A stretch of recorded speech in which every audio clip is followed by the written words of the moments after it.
Слободно може да се каже дека деновиве е пикот на пациенти заболени од грип.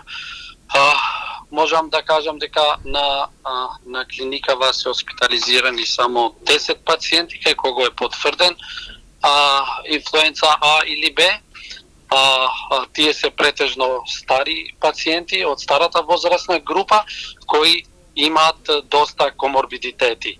Кога станува збор за амбулантските прегледи, дали е зголемен бројот на пациенти? Тоа што нашава статистика го покажува е дека пациенти со грипален синдром кои се прегледани на клиникава во споредба со минатата недела се во благ пат. Може да се каже дека тука сме уште на платото, но споредбено со минатата недела прегледани пациенти со грипален синдром се во благ пат.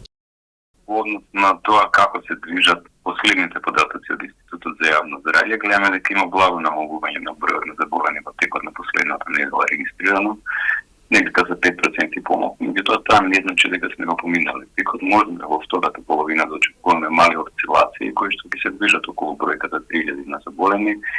Е уште е рано да кажеме дека пикот на оваа сезона на грипот е поминат. Клиничка слика која што е карактеристична со горна респираторни симптоми, со црвенило во носот, болки во телото, покачена телесна температура, омалаксаност, симптоми кои што може да трајат до недела дена, затоа пациентите често го доживуваат како тешка форма на грип, меѓутоа тоа е вообичаено за една полно развиена клиничка форма на грип која што нема компликации, оние каде што пациенти каде што се воат компликации се така наречени сериозни активни респираторни инфекции кои што ги сретнуваме и таквите обично се третираат на оделенијата за инфекционни болести во оделенијата за интензивна медицина.